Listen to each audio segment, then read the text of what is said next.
Rejected by all, a plus-size girl married a poor outsider. But he was the village chief's secret son. In the village of Serene, everyone knew Anya's name, but no one wanted her love. To the men, she was invisible. To the women, a running joke, and to the children, an easy target for mockery. She was the woman everyone agreed would die alone. Until one day, a man with no name and no past arrived in the village. He asked for nothing but water. But when his eyes met Anya's, he decided to stay. And then the unthinkable happened. He asked her to marry him, setting off a wave of laughter and scorn throughout the village.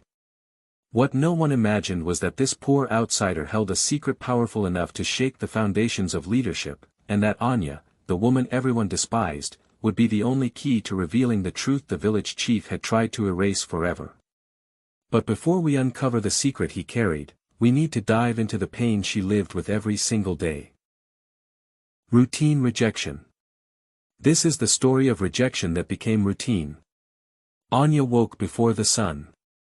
She was always the first to sweep the porch, to set water on to boil, to prepare the porridge dough with the same patience of someone waiting for something that never comes.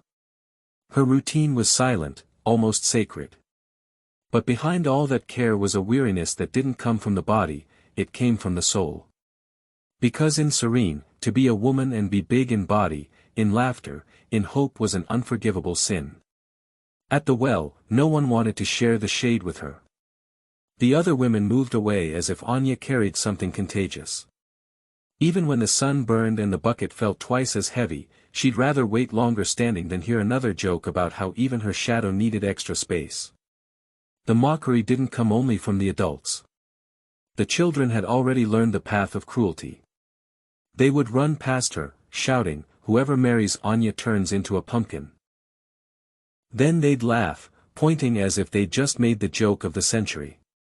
The village men pretended she didn't exist. No matter how hard she tried to look decent, a clean scarf in her hair, a skirt pressed with hot coal, a shy smile trying to break through, they would look away. There were no lingering glances, no questions, no flirting, just the dry silence of those who had already decided she had no worth. And worse than disdain was indifference. Some nights Anya cried before dawn. She cried slowly, face buried in the straw mattress so as not to wake her parents. There was no comfort, only that muffled sob that feels like it comes from the gut and has no name. She cried for the times she tried to be seen, for the words swallowed, for the dresses that were never complimented. But when the rooster crowed, she got up and the smile returned, stitched to her face like an old embroidery. She cooked with kindness, set the table, said good morning even to those who pretended not to hear. Her mother tried to hide the pain. She would say, "God has his ways, and he never leaves a daughter unanswered." But deep down her eyes carried the same fear as every mother who has a daughter that doesn't fit in. Her father, a simple man, spoke little, but he watched from afar, sometimes shaking his head like someone who had already accepted that his daughter's fate might be to live there. And die there without a man's name by her side, without children, without dancing on her wedding day. Time passed, and with it, Anya's faith began to change. She no longer wished for love in her dreams, only peace. No longer imagined dresses in her mind, only hoped not to be humiliated when walking through the village square.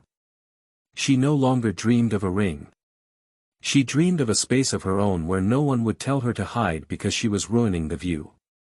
The years went by, as they do for those who are ignored, slowly without celebration, without memory.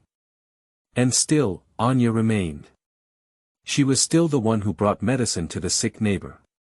The one who sewed clothes for her nieces. The one who gave away bread to anyone who knocked, even if it was the last slice. She did everything for everyone. And still no one chose her. And maybe that's why her kindness started to bother people. Because in a place where so many fake it, someone who's real feels like a threat. And it was in that setting of disguised loneliness, of cruel laughter, of hope chewed day after day that the story began to shift. Not with noise, not with miracles, but with the slow steps of someone who arrives without warning. And back then, no one could imagine. The woman everyone rejected was the only one capable of welcoming the man who would change everything. Because sometimes it's in the most wounded heart that God plants the rarest kind of courage. And it's in the most mocked body that lives the soul who will teach an entire village what it truly means to see with the heart. The arrival of the stranger. Evening arrived in shades of copper and silence when he appeared. He wasn't announced nor accompanied. No one saw where he came from or why he had chosen Serene, a forgotten village surrounded by red dust and buried secrets. He came on foot with worn sandals, tired eyes, and a walk that didn't ask permission but also didn't threaten. He carried only the dust of the road and a shard of intact dignity in his gaze. Anya was sitting in the yard, grating cassava with her calloused hands when she saw him for the first time. His eyes met hers for a moment, not with surprise, not with urgency. It was a steady, clear look, as if to say, "I see you." And in that simple gesture, she felt something different. It wasn't passion. It wasn't a miracle. It was just humanity. He didn't ask for much. "Just water," he said in a low voice. "Water, if you have any."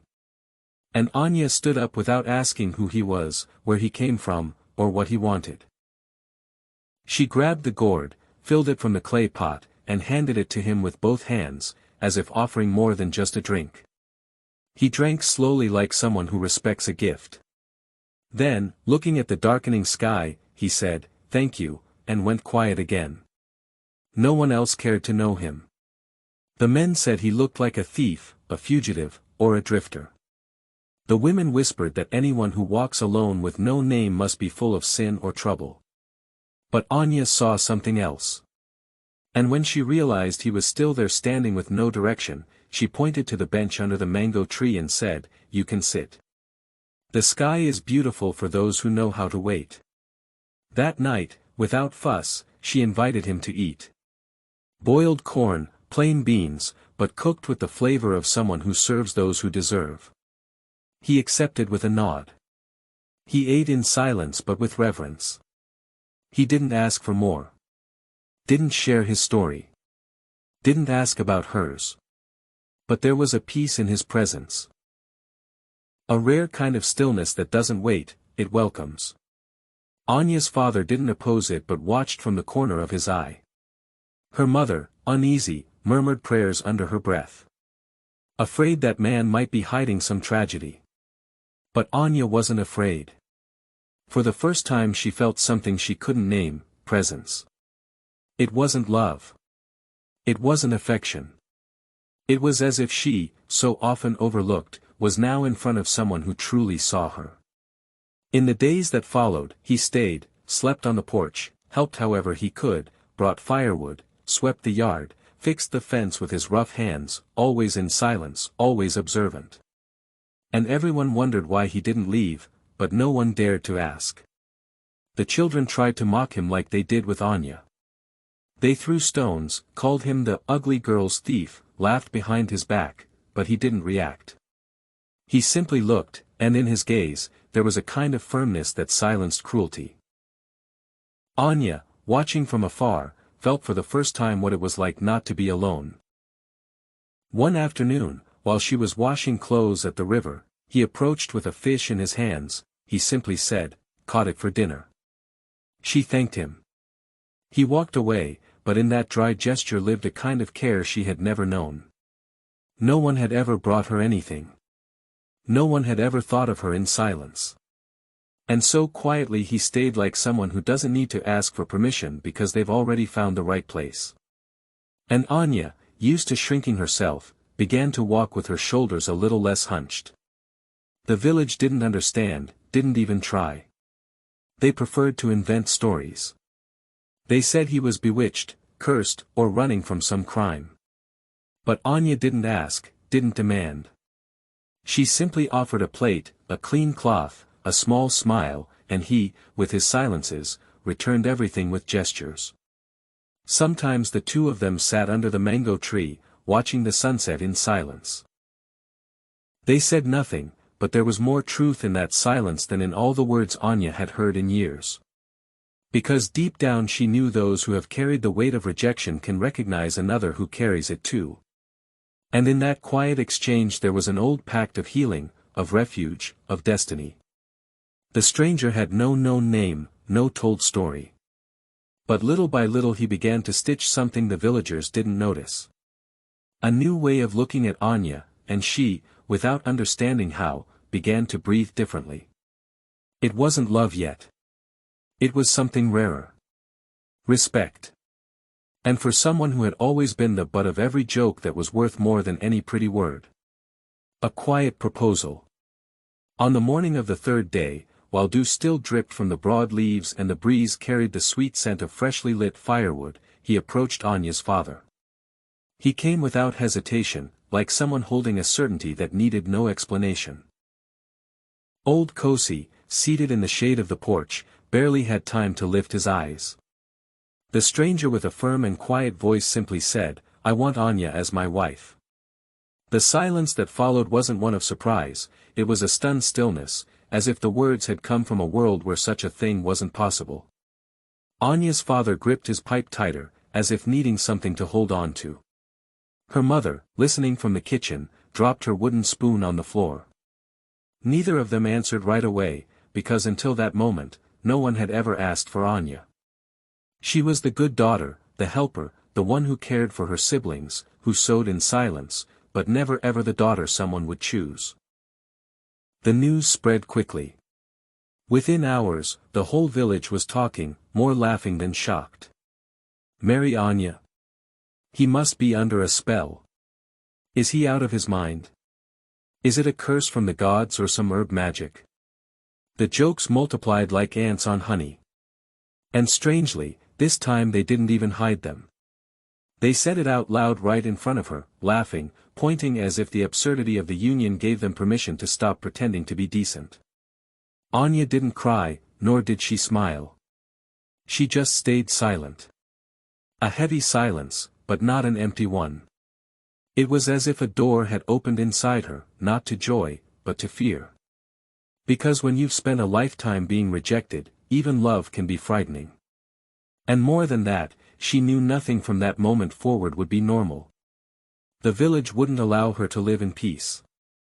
Her mother cried, but it wasn't a cry of joy. It was bitter, anxious like someone sensing a storm. She embraced her daughter in the dark of night. And whispered, "My daughter, sometimes love comes in disguise, but sometimes deception comes with clean hands. Be watchful." She didn't doubt her daughter.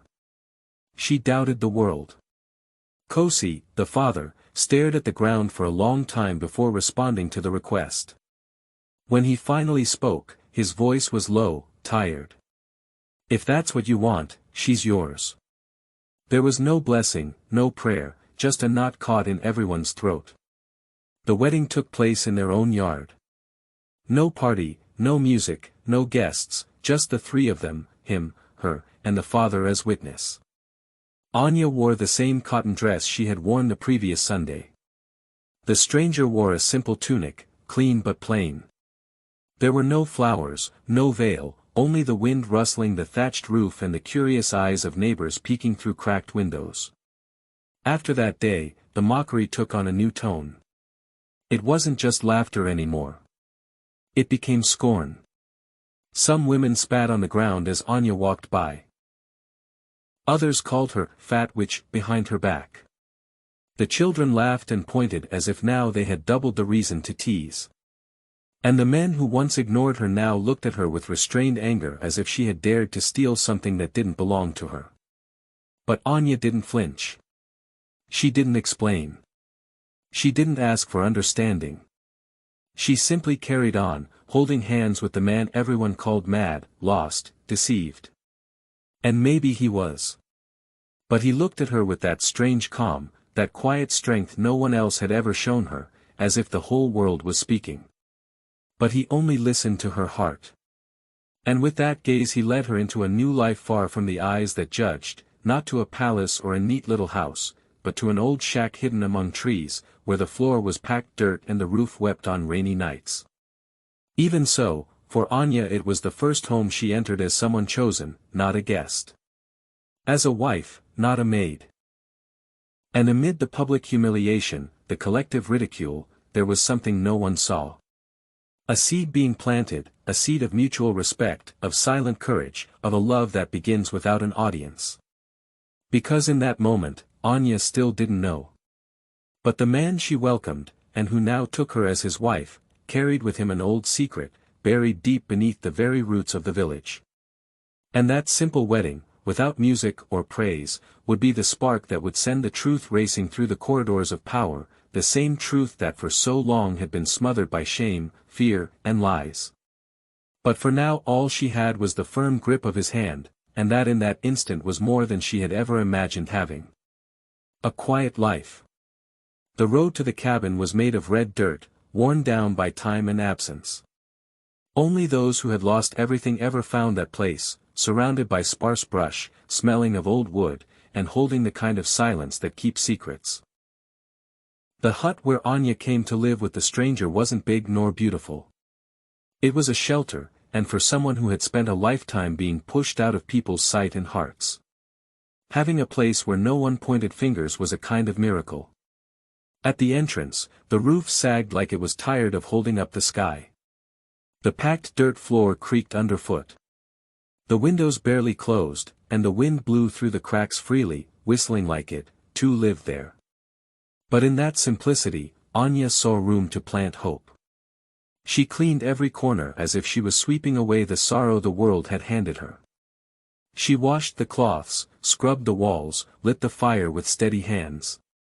Every gesture was a fresh start, not for others, for herself. The stranger remained silent. He didn't make declarations of love, didn't bring flowers, didn't say sweet things. But every day before the sun rose, he was already on the trail. He always returned with something in his hands. A fresh fish, a handful of roots, a bundle of firewood. He never came back empty-handed, never. And for Anya, that was more than a sign of commitment. It was a kind of respect she had never known. There were days when the fatigue hit hard, when her body ached and her chest felt heavy. But the moment she saw that man sit on the ground to clean his knife or blow on the fire beside her, the discouragement faded. He didn't talk about the future, didn't promise riches, but he shared the present with honesty. And for someone who had lived on the margins, that was everything. She started embroidering at night. Simple cloth, fine thread. She stitched flowers that didn't grow in the fields, but lived in her memory. She embroidered while he sharpened his knife or carved pieces of wood in silence. Their relationship wasn't built on long talks, but on small gestures that little by little stitched trust between them. There was a rhythm there made of pauses, glances, and sharing. No rush, no demands. Anya no longer feared the village whispers. She no longer walked the streets to hear laughter or catch sideways glances. Her life was different, now quiet, simple, but full of a worth only she and he understood. And even when the wind carried voices from the village, mockery tossed in her direction, she simply lowered her eyes and kept sweeping the yard. As if to say without words, you don't know what it is to live with dignity. I do. There was a day when it rained hard. Water came in through the side of the cabin, and they spent the night collecting it in pots, patching leaks, drying cloths, and still at the end of the night they sat together, shared a plate of warm porridge, and laughed, a timid laugh, barely there, but one that said, "We're here together." She rarely asked questions, never demanded to know where he came from, or why he chose to stay.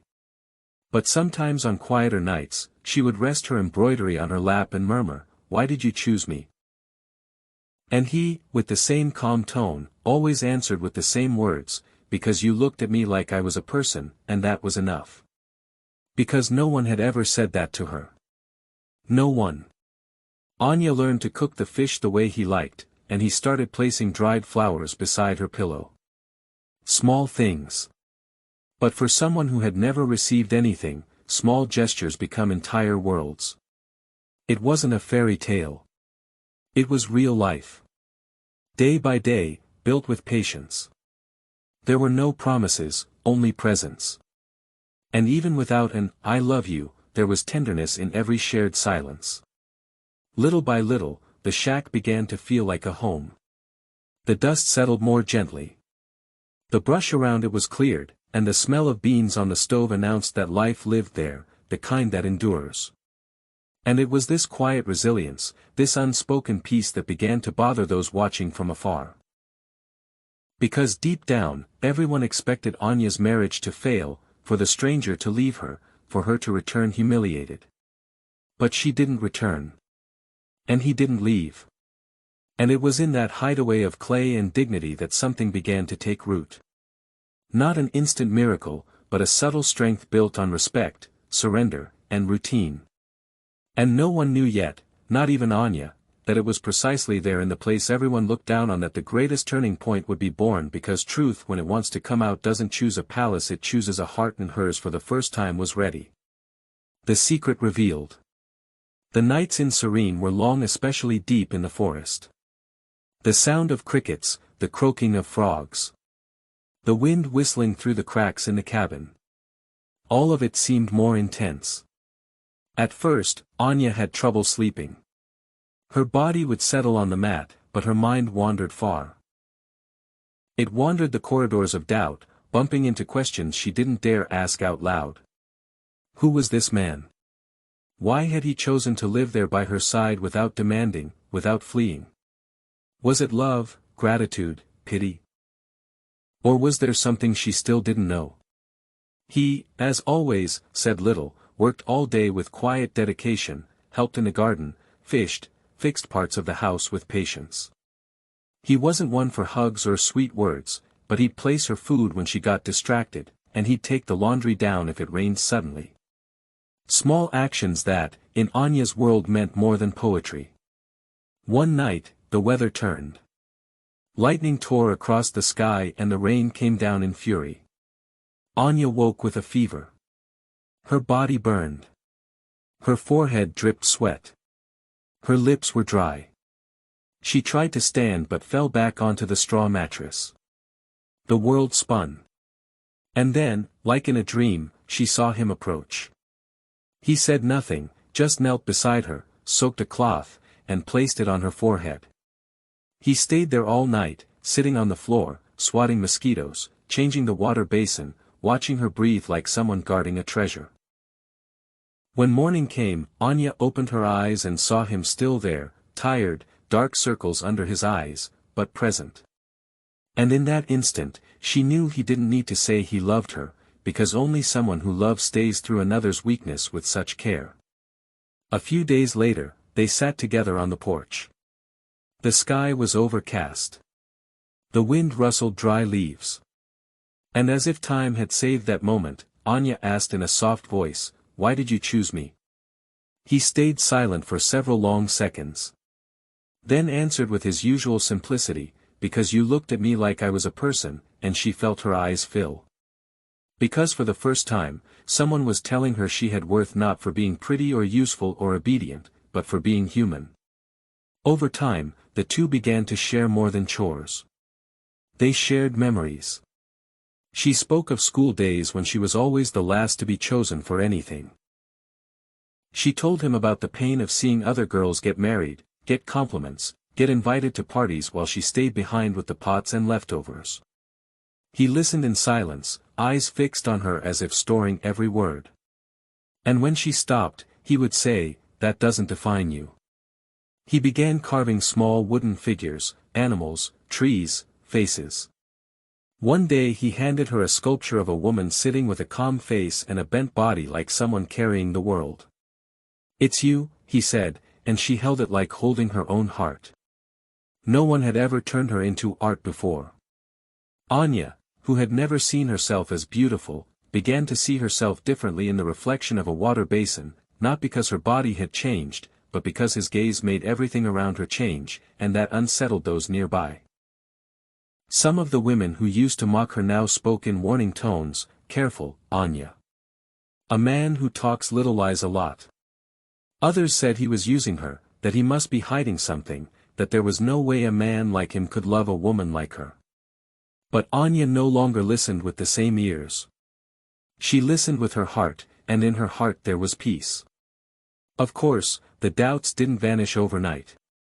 Sometimes when he disappeared into the woods for hours, she wondered if he'd come back. When he got too quiet, she feared he was hiding something. But day after day, he showed through actions that his presence was a choice. And for her, that was new. That was sacred. They built routines that belonged only to them, sharing bread in the morning, walking to the stream, a moment of silence before sleep. And in these small rituals, love began to take shape without spectacle, without vows, without drama, a love made of constancy, the kind that doesn't dazzle outsiders, but warms the soul of those living it. Anya, who had spent years believing she would never be enough for anyone, now felt that even with all her wounds, she was a choice. And that feeling didn't come from flowers or promises, but from gestures, a shared meal, a fever tended, a lovingly carved piece of wood. The village kept whispering. But she was no longer the same. And the love, that love born out of ridicule, was now beginning to bloom in the forest, quiet, faithful, resilient, like everything with deep roots. The truth rises. The sun was still high when the firm footsteps of armed men echoed along the narrow path leading to Anya's hut. Dust rose in small clouds, and the wind seemed to hold its breath. The village had fallen still. Everyone knew something big was about to happen, but no one dared to say it out loud. And there they were, the village chief, clad in garments marked by authority, flanked by two men with spears and tense faces. The chief's eyes burned like smothered embers, and his presence once feared for the wrongs it concealed now carried the discomfort that only a truth too close can bring. Anya, sweeping the yard with her straw broom, looked up and froze, not out of fear of the chief, but because she sensed that this moment would bring something that couldn't be undone. The stranger was inside the house, sharpening a fishing blade. Hearing the footsteps and murmurs slicing through the air, he stepped out calmly, wiping his hands on the hem of his tunic. The chief didn't ask permission. He didn't greet anyone. He simply pointed a finger and spoke loudly, his voice like a blade. "You must leave this land. You're not welcome here. Gather your things and go before I have you removed by force." The men beside him stepped forward as if awaiting the command to act. Then for the first time, Anya stepped between two men. She stood in front of the stranger like a human shield. She didn't scream. She didn't beg. She simply stood there embodied, eyes glistening with the quiet strength of someone who knows they must protect more than themselves. In that simple act was the force of all the time she had stayed silent, swallowed pain, shrunk herself. Not now. Here she was a wife, and a love built in silence deserved to be defended out loud. Even, if only with the body. The chief looked at her with contempt. "You're standing up for a stranger. A woman like you should be thankful she even has a roof over her head." The words were spat out with the fury of someone watching power slip through his fingers.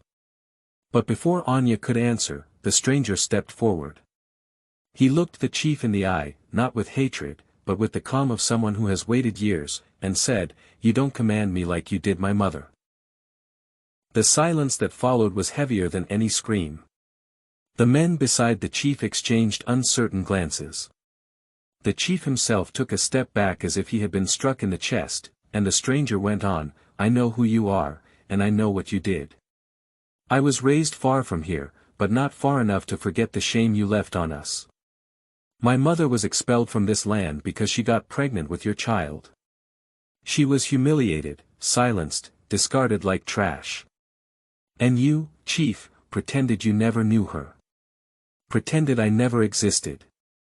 But I do exist. I'm here. And I didn't come to ask for anything. I came to live in peace. And it was this woman you all despised who gave me a name, a place, and a home." Anya listened without blinking. She had never heard his story in full. She had never known where the pain in his eyes came from. And now, in front of everyone, he let the veil fall. The revelation was heavy like a drum on a festival night. Only this time there was no dancing, no celebration, only shame, and the chief's face, once lifted in arrogance, now looked smaller, paler, consumed by an old fear. People began to gather. Curious murmurs came from every direction. Someone said, "So it's true." Another whispered, "They always said the chief had a bastard son." The word spread like fire in dry grass that the chief tried to regain control. He raised his voice. "You have no proof.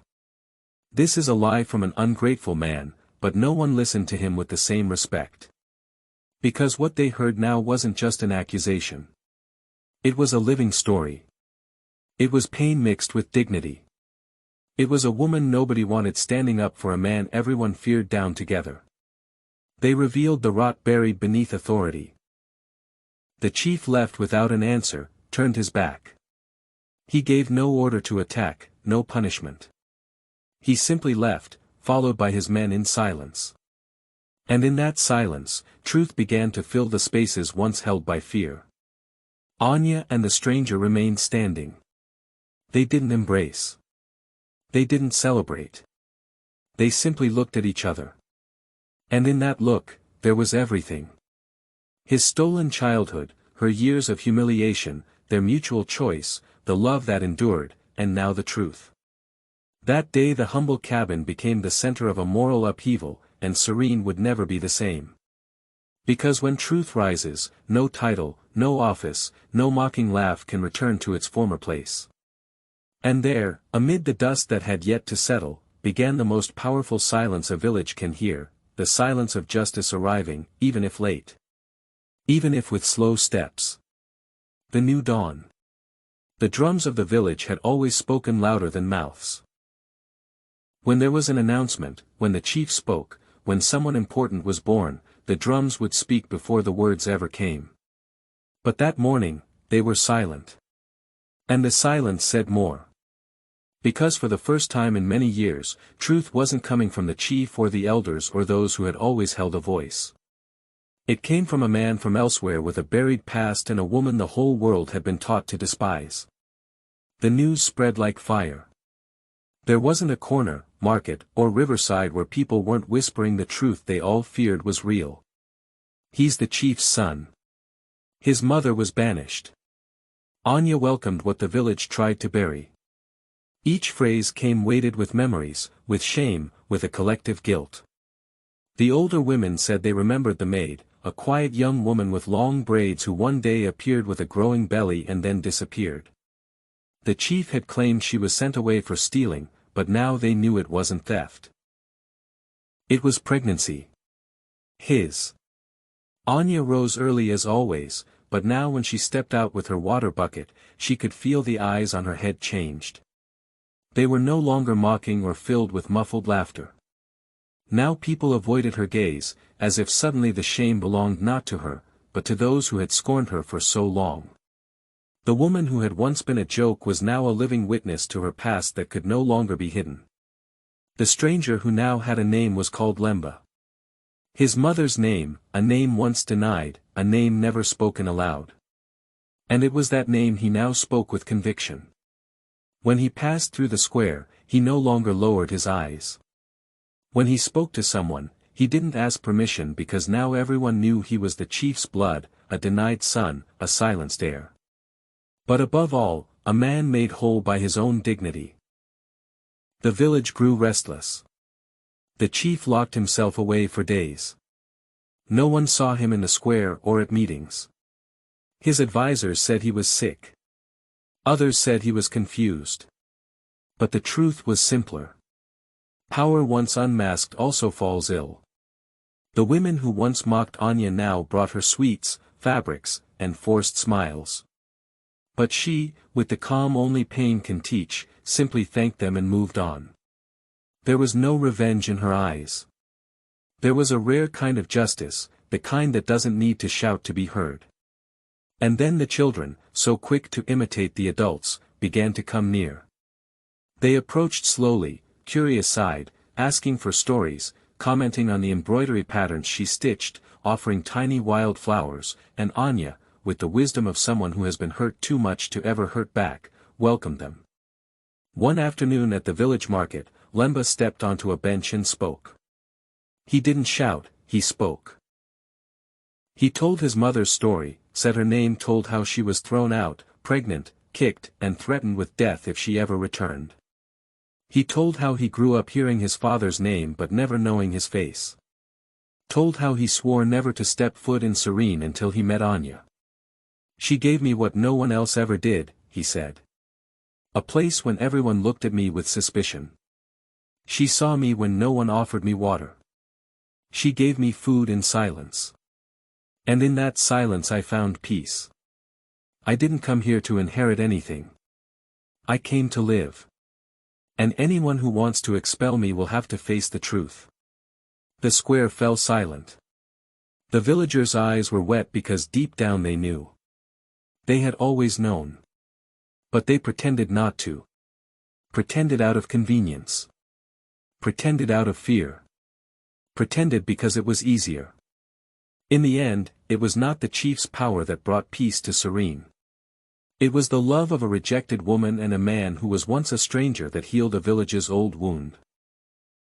And in that quiet new world, Anya, the woman everyone thought would die alone, finally found her family, her home, and a legacy forged not in blood, but in dignity.